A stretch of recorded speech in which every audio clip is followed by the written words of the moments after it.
على سيد الأنبياء والمرسلين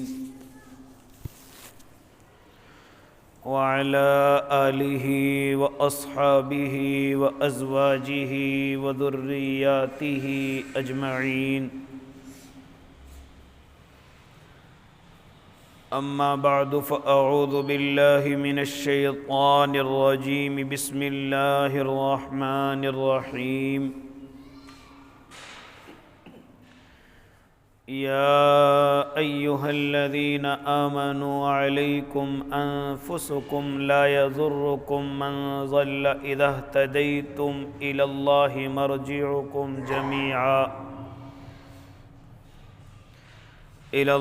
مرجعكم جميعا فينبئكم بما كنتم تعملون.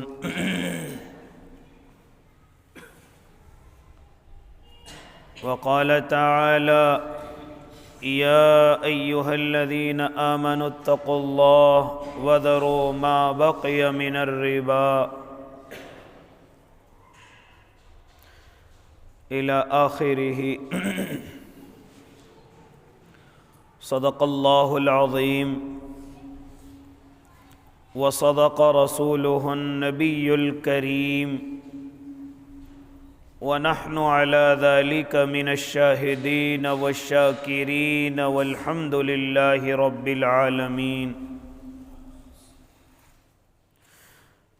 واجب الاحترام ساتھیوں، بزرگوں، نوجوانوں اور معصوم بچوں، گزشتہ ہفتے سے آپ حضرات کے سامنے اللہ کے نبی صلی اللہ علیہ وسلم کی وہ باتیں جو قیامت سے پہلے پیش آنے والی ہیں، جو میرے اور آپ کے آقا محبوب خدا صلی اللہ علیہ وسلم بتا کر کے چلے گئے ہیں، اور وہ تمام کی تمام باتیں اس وقت میں ظہور پذیر ہیں، نظروں کے سامنے ہیں. بڑے خوش نصیب ہیں وہ انسان جو ان تمام باتوں سے بچے ہوئے ہیں، اور بڑے بد نصیب ہیں وہ انسان کہ جن کو محبوب نے پہلے ہی آگاہ کر دیا ہو، لیکن پھر بھی وہ ان تمام کی تمام خطاؤں سے اپنے آپ کو نہیں بچاتے. اللہ کے نبی صلی اللہ علیہ وسلم اسی لیے قیامت تک آنے والے انسانوں کے لیے نبی ہیں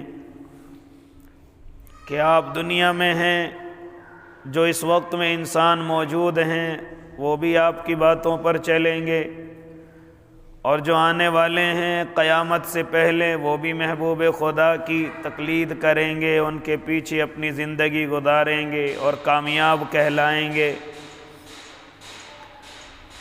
تو میرے آقا نے پوری جو یہ زندگانی ہے قیامت تک کے جتنے بھی لمحات ہیں ان سب کے لیے آنے کا حق بھی ادا کر دیا، اور مجھے اور آپ کو آگاہ بھی کر دیا. اب ہم قیامت کے میدان میں جا کر کے یہ نہیں کہہ سکتے کہ ان باتوں کا ہمیں معلوم نہیں تھا، ہمیں کسی نے سمجھایا نہیں تھا. جب ان گناہوں کی وجہ سے پکڑ ہوگی تو ہمارے پاس یہ کوئی بہانہ نہیں ہوگا کہ ہمیں ان گناہوں کا معلوم نہیں تھا، کیونکہ میرے اور آپ کے آقا حق ادا کر کے گئے ہیں، صحابہ پر ذمہ داری لگا کے گئے ہیں، تابعین تابعین نے اس ذمہ داری کو نبھایا ہے، اولیاء اللہ اسی کی محنت کر کے گئے ہیں، اور آج بھی علماء کرام وہ تمام کی تمام باتیں کبھی تنہائی میں، کبھی سب کے سامنے، کبھی جلسوں میں، کبھی مجلسوں میں، کبھی خانقاہوں میں، کبھی مدرسوں میں مجھے اور آپ کو سمجھاتے رہتے ہیں، بتلاتے رہتے ہیں. یہاں تک کہ اب تو موبائل کا دور ہے، اس کے ذریعے سے بھی علماء کرام جہاں تک ان کی بات پہنچے اس محنت میں لگے ہوئے ہیں. اس لیے اب یہ نہیں کہہ سکتے کہ ہمیں فلاں گناہ کا نہیں معلوم تھا، فلاں غلطی کا نہیں معلوم تھا۔ اس لیے میں نے کوشش کی کہ وہ کچھ باتیں آپ حضرات کے سامنے وہ لائی جائیں، آپ کے گوش گزار کی جائیں۔ اللہ مجھے بھی عمل کی توفیق دے، آپ کو بھی عمل کی توفیق دے۔ اس لیے اللہ کے نیک بندو، فرمایا کہ قیامت سے پہلے اتنی فتنوں کی یہ دور کی نشانیاں ہوں گی، جب تمہارے زمانے میں یہ اس طرح کی نشانیاں پائی جانے لگیں تو سمجھ لینا یہ فتنوں کے دور کی نشانیاں ہیں، یہ اسی وقت کی علامتیں ہیں، اور اس کے بعد قیامت کا انتظار کیا جائے، اس زمین کے تہس نہس ہونے کا انتظار کیا جائے۔ اور ایسا نہیں ہے کہ میرے محبوب نے صرف نشانیاں بتلائی ہوں، بلکہ ان سے بچنے کے راستے بھی بتلائے، ان سے بچنے کے طریقے بھی بتلائے۔ یہ نہیں کہہ سکتا کوئی انسان کہ ہمارے پاس بچنے کا راستہ نہیں تھا، ہمارے تمام کے تمام راستے بند ہو گئے تھے، یہ بھی بہانہ اس وقت میں چلنے والا نہیں ہے۔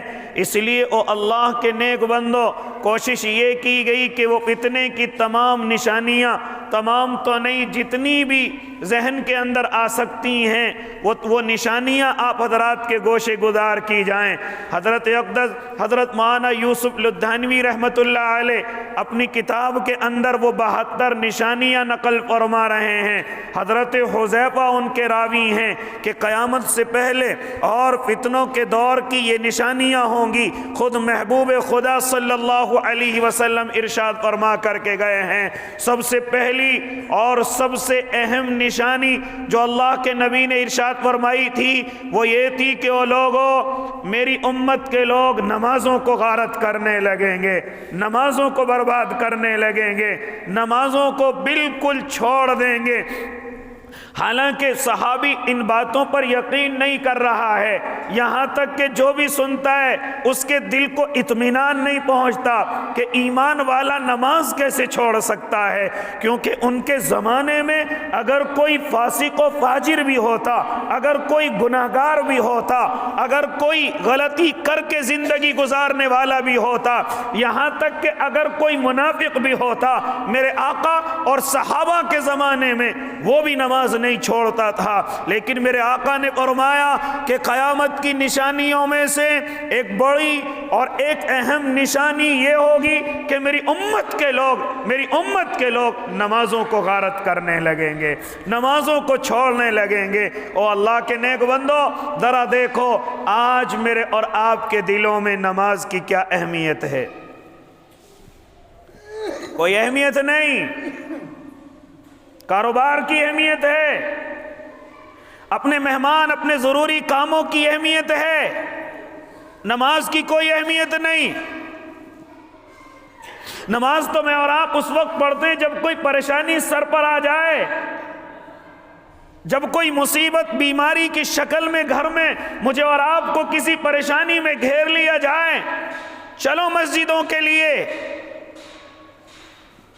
کاش ایسا بھی ہوتا تو شاید کوئی انسان ایسا ہوتا جو نمازوں کا پابند نہ ہوتا، لیکن اب تو یہ بھی ختم ہو گیا، کیونکہ ہماری پریشانیاں اب دموں سے ٹھیک ہونے لگی ہیں، ہماری پریشانیاں اب تعویذ اور گنڈوں سے ختم ہونے لگی ہیں، ہماری پریشانیاں کسی بزرگ سے ہاتھ ملا لو ان سے ختم ہونے لگی ہیں، ہماری پریشانیاں کاغذ کے تعویذوں سے ختم ہونے لگی ہیں، یہاں تک کہ بڑی بڑی پریشانیوں کو ہم نے سمجھ لیا کہ ان کاغذ کے ٹکڑوں سے یہ تمام کی تمام پریشانیاں۔ اب تو نمازوں کو بھی میں اور آپ پریشانیوں کے وقت میں نہیں آتے، فوراً پہنچتے ہیں۔ کون ہے دیکھنے والا؟ کون ہے جو مجھے دیکھے گا؟ کون ہے جو میرے کاروبار کو دیکھے گا؟ کون ہے جو میرے گھر کو دیکھے گا؟ ایک وقت تو تھا کہ انسان ذرا سا پریشان ہوتا فوراً اللہ کی طرف بھاگتا، فوراً اپنے اللہ کے سامنے آنسو بہاتا، نماز کی 2 رکعتیں پڑھتا، ہاتھ پھیلاتا تو میرا اللہ اس کے یقین کو مکمل کرتا۔ لیکن اب یہ دیکھا جا رہا ہے کہ اب ایسے وقت میں بھی انسان مسجد میں آنے کے لیے تیار نہیں ہے، بلکہ ایسے انسان انسان کے پاس جا رہا ہے، ذرا دکھاؤں کسی نے مجھے کچھ کرا تو نہیں دیا ہے، اور بڑے اچھے ہیں وہ تمام کے تمام حضرات، کوئی ان کے پاس مریض آئے وہ یہ کہہ دے کہ نمازوں کی پابندی کی جائے، وہ یہ کہہ دے کہ اللہ کو راضی کیا جائے، ورنہ بہت کم عصر حاضر میں وہ لوگ ہیں تعویذ تو دے رہے ہیں لیکن کسی کو یہ نہیں کہہ رہے او اللہ کے بندے نمازوں کا پابند ہو جا، اللہ کو راضی کرنے والا ہو جا۔ لیکن جو ہیں ان کے لیے دعا کی جائے کہ وہ ایسے وقت میں ان کو نمازوں کا پابند بناتے ہیں۔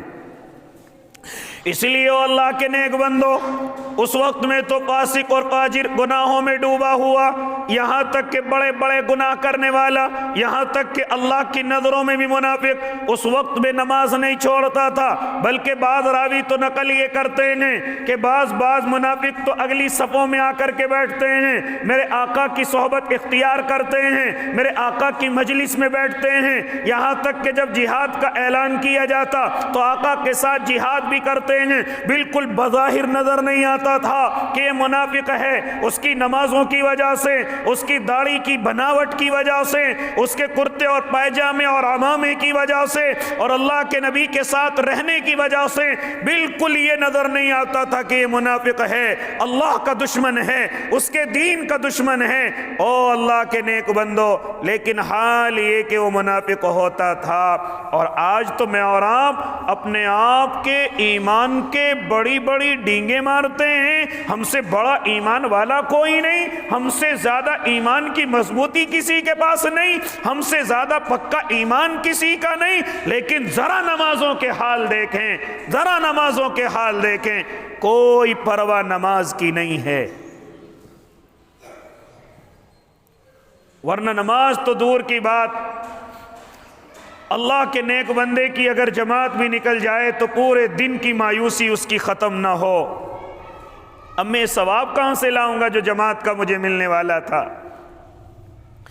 اللہ کے نیک بندوں کی علامت تو یہ ہوتی کہ فوراً اللہ کا نام ہوا، اللہ کے نام کی آواز بلند ہوئی، اور فوراً اپنے کاموں کو آگے پیچھے کیا کہ کام کرانے والا اللہ، اس میں برکت دینے والا اللہ، گراہکوں کو بھیجنے والا اللہ، چلو ہم اپنے اللہ کی طرف چلتے ہیں، چلو ہم مسجدوں کا رخ کرتے ہیں، کوئی ضرورت نہیں ہے، اذانیں ہوتی رہیں، ہمارے کام پر کوئی فرق نہیں، مؤذن پکار کر کے کہتا رہے حی علی الفلاح، ارے کامیاب بھی ادھر ہے، آتا کیوں نہیں، کوئی پرواہ نہیں، نماز نکل گئی، قرات نکل گئی، سلام پھر گیا، لیکن ہم اپنے کام سے اٹھنے والے نہیں ہیں، ہم اپنے کاروبار سے اٹھنے والے نہیں ہیں۔ پھر وہی اللہ جس کی ہم نمازیں نہیں پڑھتے، وہ اگر ذرا سا نقصان دے دے تو پھر روتے ہیں، پھر چلاتے ہیں کہ اللہ ہمارا کام کیوں نہیں چل رہا ہے۔ کہاں سے چلے جب اللہ کو ناراض کرنے کا ٹھیکہ اٹھا لیا ہے۔ خیر میں اس طرف زیادہ نہیں جانا چاہتا۔ اے اللہ کے نیک بندے، کیا فرما رہے ہیں میرے اور آپ کے آقا محمد عربی؟ میری امت نمازوں کو غارت کرنے لگے گی، نمازوں کو چھوڑنے لگے گی۔ حالانکہ اللہ کے نبی کے زمانے میں نماز ایمان اور کفر کا فرق سمجھاتی تھی۔ فرق یہ نظر آتا تھا، نماز پڑھتا ہے ایمان والا ہے، نماز چھوڑتا ہے ایمان والا نہیں ہے، یا تو منافق ہے یا کافر ہے، کیونکہ میرے آقا نے صاف طریقے سے اعلان فرما دیا من ترک الصلاة متعمدا فقد کفر جہارا۔ فرماتے تھے میرے اور آپ کے آقا، جس نے نماز کو جان بوجھ کر کے چھوڑ دیا گویا کہ اس نے کفر کیا ہے۔ تو اس وقت میں کسی کو یہ سمجھا جاتا کہ ایمان والا ہے یا کافر ہے، کیونکہ کافر بھی داڑیاں رکھتے تھے، کافر بھی عمامہ اوڑھتے تھے، کافر بھی جبے پہنتے تھے، لیکن فرق کس چیز سے سمجھا جاتا کہ ایمان والا ہے یا کفار کی جماعت سے ہے؟ تو اس وقت میں نماز سے ہی یہ فرق کیا جاتا تھا، نماز پڑھتا ہے تو ایمان والا ہے، نماز چھوڑتا ہے تو کافر ہے۔ آج تو مجھے اور آپ کو ذرا سی پرواہ نہیں ہے نماز کی۔ خیر و اللہ کے نیک بندو، فرماتے ہیں میرے اور آپ کے آقا محمد عربی صلی اللہ علیہ وسلم، قیامت کی نشانیوں میں سے پہلی نشانی اور فتنے کے دور کی نشانیوں میں سے سب سے پہلی نشانی یہ ہوگی کہ میری امت نمازوں کو برباد کرنے لگے گی، میری امت نمازوں کو غارت کرنے لگے گی۔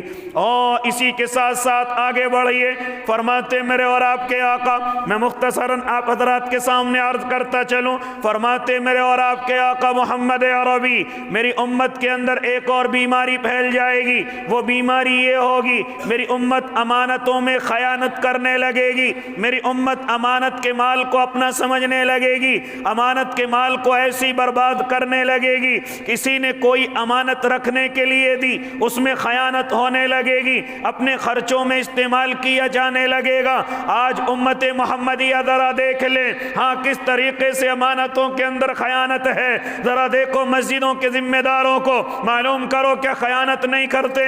ذرا دیکھو مدرسوں کے ذمہ داروں کو، کیا طلبہ یتیموں کے مالوں میں خیانت نہیں کرتے؟ ذرا معلوم کرو ہاں قوم اور برادری کے ذمہ داروں کو کہ کس طریقے سے برادریوں کو بیچ کر کے خیانت کر رہے ہیں۔ معلوم کرو محلے اور کالونی اور شہر کے ذمہ داروں کو، ہاں تم راستوں کے پیسے جو قوم کی امانت ہے ان کو کھا کر کے بیٹھ گئے ہو۔ معلوم کرو ان سے جو ان کے لیے نل اور پانی کے انتظام کے لیے پیسے آئے ہیں، کیا اوپر سے نیچے تک نہیں کھائے جا رہے ہیں؟ کیا راستوں کے پیسے نہیں کھائے جا رہے ہیں؟ کیا راشن روزی روٹی کے پیسے نہیں کھائے جا رہے ہیں؟ او اللہ کے نیک بندو، کہیں تک پہنچ جاؤ۔ میرے اور آپ کے آقا محمد عربی فرما رہے ہیں کہ میری امت امانت میں خیانت کرنے لگے گی، امانت کے پیسے کو خرد برد کرنے لگے گی۔ اور آپ سن کر کے تعجب کریں گے کہ خالی امانت میں خیانت کرنا یہ پیسہ نہیں، بلکہ اگر تم کسی کی بات چھپ کر کے سنتے ہو یہ بھی امانت میں خیانت ہے، بغیر اجازت کے موبائل کے اندر ریکارڈنگ کرتے ہو یہ بھی امانت میں خیانت ہے، کسی کی بات چھپ کر کے سنتے ہو یہ بھی امانت میں خیانت ہے۔ تمہارا کوئی دوست ہے وہ تمہیں اندر کی اپنے بچوں کی، بیوی کی، گھر کی باتیں بتاتا ہے، اسے دوسروں سے جا کر کے کہتے ہو یہ بھی امانت کے اندر خیانت ہے۔ اس لیے آج لوگوں کے دوستیوں سے بھروسے اٹھ چکے ہیں، ہمدردی سے بھروسے اٹھ چکے ہیں۔ آخر ہم اپنی کہانی کس کو سنائیں، اپنے گھر کے رونے کس کو بتائیں؟ کیونکہ انسان کی یہ فطرت ہوتی ہے کہ اس پر جو پریشانی اور مصیبت آتی ہے اگر وہ کسی کو شیئر کر دے، اگر وہ کسی کو بتا دے تو پریشانی اس کو اپنی ہلکی سمجھتا ہے، اسے ایک سکون سمجھتا ہے۔ کاش میرا کوئی دوست ہو، کاش میرا کوئی بھائی ہو، کاش میرا کوئی ہمدرد ہو، میں اس کو یہ پریشانیاں بتلاؤں۔ مجھے معلوم ہے وہ میرا ساتھ تو نہیں دے گا، لیکن اس کو بتا کر کے کچھ پریشانیوں میں ہلکا پن آ جائے گا۔ لیکن آج کے زمانے میں کس کو بتائے؟ ذرا سے بات زبان سے نکلنے کے بعد آپ 1 یا 2 دن بعد محلے کے کسی بھی آدمی سے معلوم کر لو اس کے گھر میں تو ایسا ہو رہا ہے، اس کے بچوں کے ساتھ تو ایسا ہو رہا ہے، اس کی بیوی کے ساتھ تو ایسا ہو رہا ہے۔ یہ سب کیا ہے؟ یہ سب کیا ہے؟ کسی نے خیانت کی ہے، کسی تیرے محبوب نے خیانت کی ہے، تیری باتوں کو، تیرے رازوں کو راش پاش کر دیا ہے۔ یہ تو اس وقت کی بات ہے جب آپس میں تعلق و دوستی ہو، ہاں، اور اگر کسی طریقے سے دوستیاں ٹوٹ جائیں، کسی طریقے سے تعلق کمزور ہو جائیں، کسی طریقے سے آپس میں انبن ہو جائے، پھر اس کے بعد دیکھو کس طریقے سے تمہاری عزت کا جنازہ نکلتا ہے، پھر دیکھو کس طریقے سے تمہارے گھر کی باتیں، تمہارے راز کی باتیں کس طریقے سے باہر آتی ہیں۔ اے اللہ کے نیک بندو، خالی پیسوں کو ادھر ادھر کرنا یہی خیانت نہیں ہے، اگر تم کسی کے گھر کی چھپی ہوئی باتیں بتلاتے ہو یہ بھی خیانت ہے۔ کسی نے تم سے محبت میں اپنے گھر، اپنے بیوی، اپنے بچوں کی باتیں بتائی اور تم دوسروں کو اس کو بتلاتے ہو، یہ بھی امانت کے اندر خیانت ہے۔ اتنا ہی بڑا گناہ ہے جو کسی کے پیسے اپنی مرضی سے خرچ کرتا ہے، جس طرح وہ گناہ ہے اسی طریقے سے کسی کی باتوں کو دوسروں کے پاس پہنچانا یہ بھی اسی طریقے سے گناہ عظیم ہے، گناہ عظیم ہے۔ اس لیے فرماتے تھے میرے اور آپ کے آقا کہ میری امت امانت میں خیانت کرنے لگے گی، میری امت امانت میں خیانت کرنے لگے گی۔ ایک زمانہ تھا کہ جب غیر ایمان والا بھی اتنا یقین کرتا تھا کہ اپنی امانت کسی ایمان والے کے پاس رکھوایا کرتا تھا، اسے معلوم تھا میری اس امانت کے اندر کوئی کمی نہیں آئے گی، وہ میرا اور آپ کا ان کا آپس کا جو رشتہ کمزور ہے، میں ایمان والا نہیں، یہ ایمان والا ہے، تو اس وجہ سے نہیں، لیکن وہ سمجھتا تھا کہ ان کے ایمان کی علامت یہ ہے کہ امانت میں خیانت نہیں کریں گے، یہ امانت کو میری ادھر ادھر نہیں کریں گے۔ یہاں تک کہ ہم نے تو پڑھا ہے کہ نوجوان بچیوں کو گھروں میں چھوڑ کر کے چلے جاتے تھے غیر ایمان والے ایمان والوں کے پاس، کہ اگر میری بچی کی عزت کی آبرو کی کہیں حفاظت ہو سکتی ہے تو اسی گھر کے اندر ہو سکتی ہے، اسی ایمان والے کے پاس ہو سکتی ہے۔ لیکن آج ذرا بھائی اپنے بھائی پر یقین کر کے دکھا دیں، ارے ایمان اور غیر ایمان تو دور کی بات، پڑوسی اور رشتہ دار تو دور کی بات، آج تو اپنے سگے بھائیوں پر یقین نہیں ہے، اور یقیناً یقین نہیں ہونا چاہیے، کیونکہ آج کل امانتوں میں خیانت بڑی تیزی کے ساتھ بڑھتی ہوئی جا رہی ہے، فوراً رشتوں کو تار تار کر دیا جاتا ہے۔ ہاں آج کل یقین بھی نہیں ہونا چاہیے، کیونکہ آج امت مسلمہ اس دروازے پر کھڑی ہوئی ہے کہ اس پر کوئی باتوں کا تو کیا ذرا سرتی برابر بھی یقین کرنے کے لیے تیار نہیں ہے۔ اے اللہ کے نیک بندو، یہ قیامت کی نشانیوں میں سے نہیں ہے تو اور کیا ہے؟ یہ امت امانت میں خیانت کرنے لگے گی۔ ذرا دیکھو، ذرا اوپر سے نیچے تک کس طریقے سے امانت کے اندر خیانت ہو رہی ہے۔ ہاں اور بھی آگے چلوں، تم ذرا تعجب میں پڑ جاؤ گے کہ ہم کس طریقے سے خیانت کر رہے ہیں۔ یہ راستے جو تمہیں دیے گئے ہیں یہ خالی تمہارے لیے نہیں ہیں، یہ آنے جانے والوں کے لیے ہیں، لیکن آج ہم ذرا مکان بناتے ہیں، کتنا راستہ گھیر کر کے بیٹھتے ہیں کہ امانت کے اندر خیانت نہیں ہے۔ ہم دکانیں لگاتے ہیں، کاؤنٹر راستوں کے اندر سجاتے ہیں کہ امانت کے اندر خیانت نہیں ہے، لوگ آنے جانے والوں کو پریشانیاں ہوتی ہیں، یہ سب امانت کے اندر خیانت ہے۔ لیکن ہمیں ذرا سا احساس نہیں ہے، ہم تو نماز کوئی بہت بڑی ایمان کی چیز سمجھ رہے ہیں، ارے میں تو 5 وقت کی نماز پڑھتا ہوں، میں تو جنت کا ٹھیکیدار ہو گیا ہوں۔ لیکن ذرا حالات دیکھیں میں اور آپ۔ خیر اور مختصراً عرض کرتا چلوں، کیا فرماتے میرے اور آپ کے آقا، میری امت امانت کے اندر خیانت کرنے لگے گی۔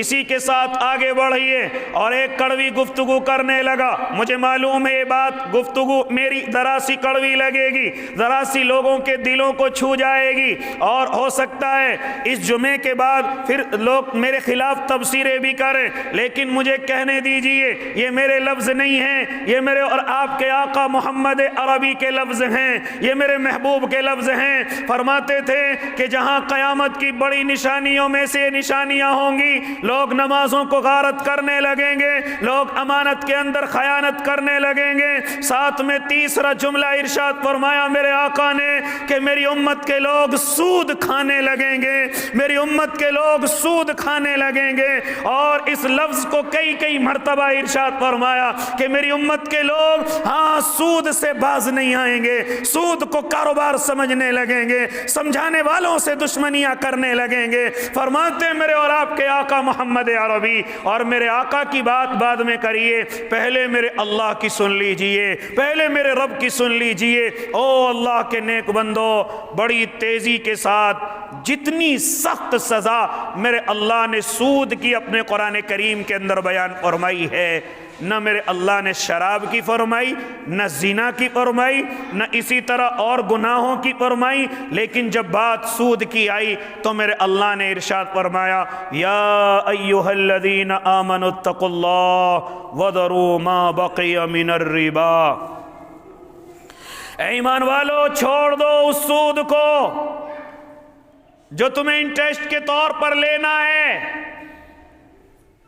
وَذَرُوا مَا بَقِيَ مِنَ الرِّبَا، یہ کون فرما رہا ہے؟ یہ میرے لفظ نہیں ہیں، یہ میرے اللہ کے لفظ ہیں، کیونکہ جب میرے اور آپ کے آقا محمد عربی اس زمین پر تشریف لائے تو اس وقت میں کفار مکہ جہاں بہت سارے کام اس طرح کے کرتے تھے جو اللہ کو ناپسند ہیں، ان میں سے ایک کام یہ بھی کرتے تھے کہ آپ سود لیا کرتے تھے۔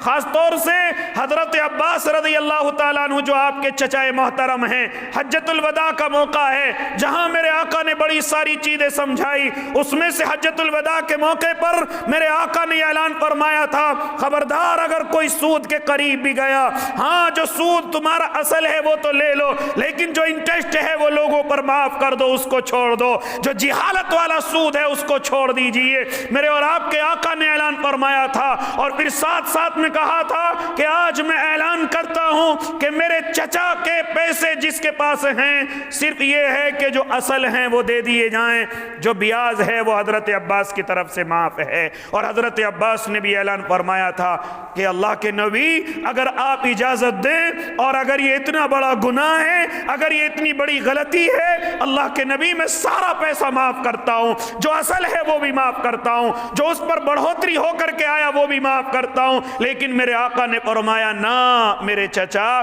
جو تمہارا اصل ہے وہ لے لیجئے، جو اس کا انٹرسٹ ہے اسے معاف کر دیجئے، اسے معاف کر دیجئے۔ حضرت عباس نے گفتگو کو قبول کیا۔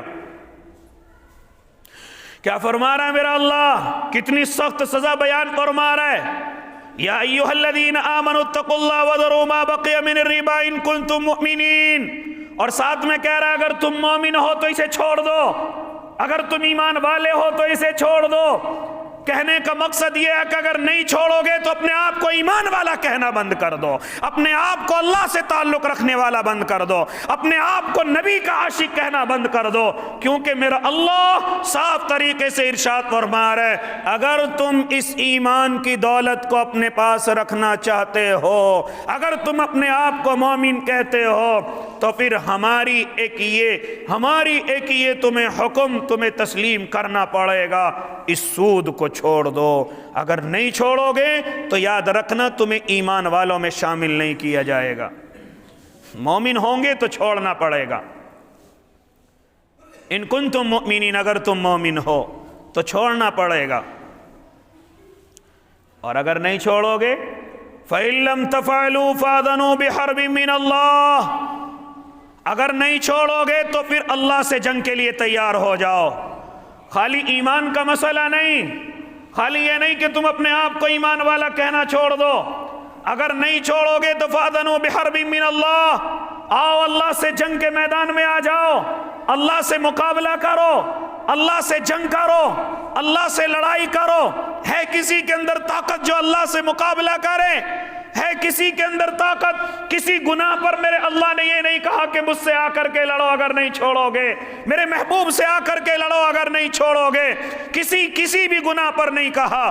ہاں بعض گناہوں کے تذکرے ہوئے ہیں، لیکن اللہ نے ساتھ ساتھ میں معافی کا اعلان کیا۔ میں معاف کر دوں گا زنا کرنے والے کو، میں معاف کر دوں گا شراب پینے والے کو، میں معاف کر دوں گا چوریاں کرنے والوں کو، میں معاف کر دوں گا اور گناہ کرنے والوں کو، لیکن ارشاد فرمایا اگر سود کو نہیں چھوڑا، اگر سود کو نہیں چھوڑا، فرماتے میرے اور آپ کے اللہ آؤ مجھ سے جنگ کا اعلان ہے، آؤ مجھ سے مقابلہ کرو، فَأَذَرُوا بِحَرْبٍ مِّنَ اللَّهِ وَرَسُولِهِ، آؤ مجھ سے اور میرے محبوب سے جنگ کرو۔ ہے کسی کے اندر ہمت جو اللہ سے جنگ کرے؟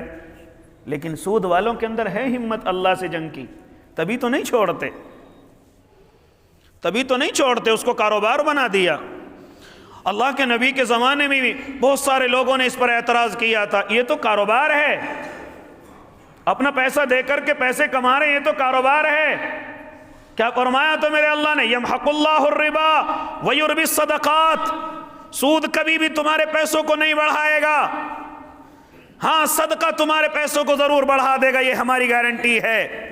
یہ اللہ رب العزت اپنی ذمہ داری لے رہا ہے کہ سود نہیں بڑھائے گا، تمہیں برباد کر دے گا، تمہیں ہلاک کر دے گا، تمہیں ایسی بیماریوں کے اندر مبتلا کر دے گا کہ جن سے تمہیں پیچھا چھٹانا مشکل ہو جائے گا، یہاں تک کہ کنجوسی آ جائے گی، تمہارے بچے تمہاری بیوی یہاں تک کہ دانے دانے تے ترسیں گے، پیسہ رکھا ہوا ہوگا لیکن نہیں خرچ کر سکتے کیونکہ لالچ گھس چکا ہوگا، اگر یہ خرچ کر لیے تو کیا ہوگا، کسی کو 10,000 دے دو 11,000 مہینے کے آئیں گے۔ سود خور سب سے بڑا کنجوس بھی ہوتا ہے۔ اس لیے اللہ کے نیک بندو، کسی گناہ پر یہ سزا میرے اللہ نے بیان نہیں فرمائی، کسی گناہ کی اتنی سخت سزا قرآن کریم کے اندر نہیں آئی کہ جتنی سخت سزا میرے اللہ نے سود خور کے لیے بیان کی ہے، سود خور کے لیے بیان کی ہے۔ کیا فرما رہے میرے اور آپ کے آقا محمد عربی؟ کیا فرما رہے؟ اور لوگوں، فتنوں کے دور کی نشانی یہ ہوگی کہ سود لوگ بالکل کھلم کھلا کھانے لگیں گے۔ ایک زمانہ وہ ہم نے بھی دیکھا، ہمارے بچپنے کا زمانہ آپ نے بھی دیکھا ہوگا کہ لوگ چھپ کر کے اس کام کو کیا کرتے تھے، لوگ ڈرا کرتے تھے، اور یہاں تک کہ بعض لوگ ایسے متقی اور پرہیزگار بھی ہوتے تھے کہ ہم اس انسان کے کھانے میں نہیں جائیں گے، اس انسان کی دعوت میں نہیں جائیں گے، اس انسان کی نہ خوشی کے اندر جائیں گے، غم کے اندر تو چلے جائیں گے لیکن اس کی خوشی کے اندر شامل نہیں ہوں گے، اس کے گھر کا ایک گلاس کا گھونٹ بھی ہمارے لیے حرام ہے۔ یہ دیکھا گیا تھا، لیکن آج امت محمدیہ کو کیا ہو گیا؟ کوئی تحقیق کرنے کی ضرورت نہیں ہے، کوئی معلوم کرنے کی ضرورت نہیں ہے۔ ہاں، شادیوں میں ایسے دھڑلے کے ساتھ کھانے چل رہے ہیں گویا کہ بالکل یقین ہی نہیں ہو رہا ہے۔ اے اللہ کے نیک بندے، یہ سود کے لقمے ہیں، یہ تیری نمازوں کو غارت کر دیں گے، یہ سود کے لقمے ہیں، یاد رکھنا تیری 40 دن سے زیادہ کی دعا کو اٹھا لیں گے۔ تو کیا سمجھتا ہے تو اللہ سے دعا کرے گا اللہ قبول نہیں کرے گا، تو آنسو بہائے گا اللہ قبول نہیں کرے گا، تو سمجھے گا میری دعائیں کیوں نہیں قبول ہو رہی؟ ارے تو نے سود کے لقمے اپنے پیٹ میں پہنچائے ہیں، اللہ کیسے تیری دعا کو قبول کر لے گا؟ اللہ کیسے تیرے آنسوؤں کو قبول کر لے گا؟ حضرت سعد بن وقاص رضی اللہ تعالیٰ عنہ اللہ کے نبی سے معلوم کرتے ہیں، یا رسول اللہ میرے لیے دعا کر دیجئے، میں مستجاب الدعوات ہو جاؤں، میں ایسا ہو جاؤں کہ میں کوئی دعا کروں اللہ میری دعا کو قبول کر لے۔ میرے اللہ کے نبی نے ارشاد فرمایا، اے سعد اپنے لقمے کو حلال کر لو، اپنے لقمے کو حلال کر لو، اللہ سے جو بھی مانگو گے اللہ فوراً عطا کرے گا، تم مستجاب الدعوات ہو جاؤ گے۔ یہ نہیں کہا کہ اتنی بار صبح کے وقت تسبیح پڑھنا، شام کے وقت پڑھنا، نمازوں کی پابندی کرنا، اللہ تمہاری دعاؤں کو قبول کرے گا۔ نہ میرے بھائی، کیا فرمایا میرے محبوب نے؟ اے سعد اپنے لقمے کو حلال کر لو، اپنے لقمے کو حلال کر لو، مشتبہ لقموں سے بھی بچ جاؤ، جن کے اندر شک ہو ان سے بھی بچ جاؤ، پھر جو تم دعا کرو گے اللہ تمہاری دعا کو ضرور قبول کرے گا۔ ساتھ ساتھ میں فرمایا، اے سعد ایک لقمہ حرام کا 40 دن کی دعا کی قبولیت کو اٹھا لیتا ہے۔ ہم تو پورے شکم سیر ہو کر کے آتے ہیں دعوتوں میں سے، کہاں سے آئے؟ فلاں صاحب بڑی اچھی شادی کی ہے، بڑا اچھا مہنگا منڈپ کیا ہے، اور کھانے کے اندر نہ جانے کتنے آئٹم تھے۔ اور اللہ کے بندے کاروبار اس کا کیا تھا؟ اجی یہ کیا بات کرتے ہو، کاروبار کیا تھا؟ آج کون بچ رہا ہے؟ آج کل کون بچ رہا ہے؟ آج کل کون؟ او اللہ کے بندے کوئی نہیں بچ رہا، تو بچ سکتا تھا، پھر کیوں روتا ہے اللہ کے سامنے میرا اللہ میری دعا کو قبول نہیں کرتا؟ تو اس لیے او اللہ کے نیک بندو، فرماتے ہیں میرے اور آپ کے آقا محمد عربی کہ میری امت کے لوگ فتنوں کے دور کی نشانیوں میں سے تیسری ایک اہم اور بڑی نشانی یہ ہوگی کہ سود کھلم کھلا کھایا جانے لگے گا۔